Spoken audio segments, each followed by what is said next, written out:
जय हिंद दोस्तों। जैसे कि लोग देखा था नहीं कि आजकल बहुत ज़्यादा लोग बाहर जा रहा हूँ, जैसे सऊदी, दुबई, कतर, ऐसे ऐसे बहुत जगह लोग जा रहे हैं। लेकिन बहुत लोग को धोखा मिला था, पैसा एजेंट लेके भाग जाता। बहुत बहुत प्रॉब्लम झेलना पड़ता लोग के, बहुत ज़्यादा पैसा ब्याज पर लेके लोग काम करवाता और पैसा एजेंट लेके भाग जाता। तो लोग अगर ये वीडियो को देख रहा होगा तो ये वीडियो गलत नहीं है। ये वीडियो में रउआ के झूठ ना मिले, काहे कि चैनल पर झूठ ना चले। जौन भी बात कहल जाए अच्छा कहल जाए और सच कहल जाए।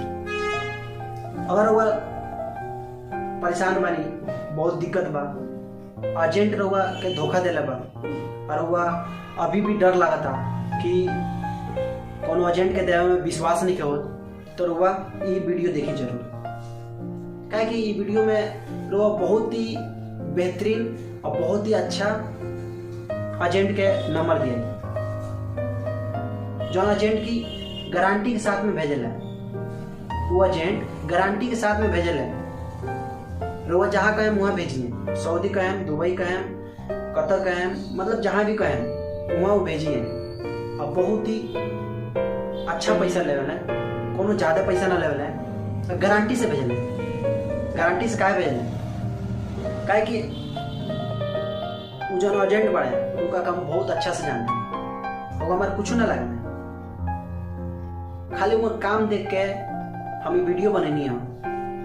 ऐसे कि उनका काम बहुत अच्छा लगा उनका। झूठ ना बोले ना, जौन भी कहिए सच कहिए। वैसे एजेंट 99% झूठ हो ले लो, लेकिन ये एजेंट एगो बाड़े जो उनकी सही बाड़े। तो लोग जानते हैं कि वीडियो में हम गलत ना बताएं। जैसे कि रोवा के गारंटी दिया, रोवा के गारंटी दिया कि रोवा बढ़िया जगह जाए और बढ़िया पैसा कमाए। तो अगर रोवा चाहता नहीं कि वो एजेंट से मिली, तो वो एजेंट के नंबर सामने थंबनेल पर मिल जाए। थंबनेल पर बड़ा बड़ा अक्षर में थंबनेल पर उनका नंबर मिल जाए। तो रोवा उनका नंबर लगाई, उनका से बात करी। दिल्ली में बाड़े, दिल्ली में भरत नगर बा, वहाँ एगो गुरुद्वारा बा। गुरुद्वारा के बगल में तैमूर नगर बा।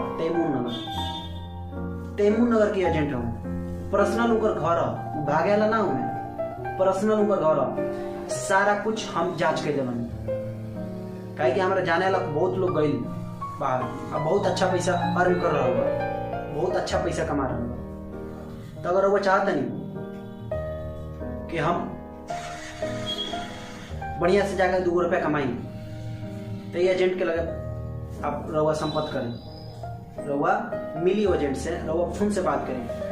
अगर रउआ विश्वास ना होता तो जाकर रउआ वो एजेंट के बिजली बिल चेक करें।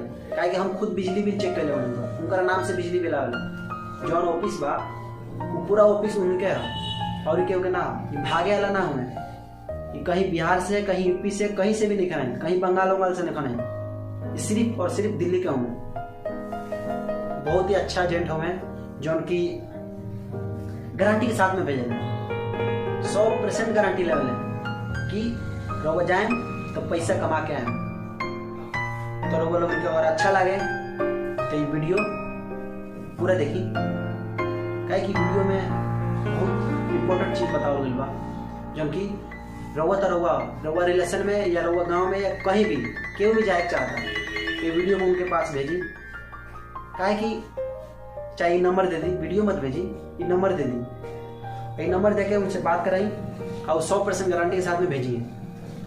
तो अगर वो लोगों की वीडियो पसंद आई लोग तो अच्छा बा। हाँ, ये वीडियो से हमारा कोनो लाभ नहीं है, वो एजेंट से हमारा कोनो ऐसा ज्यादा तालमेल नहीं है।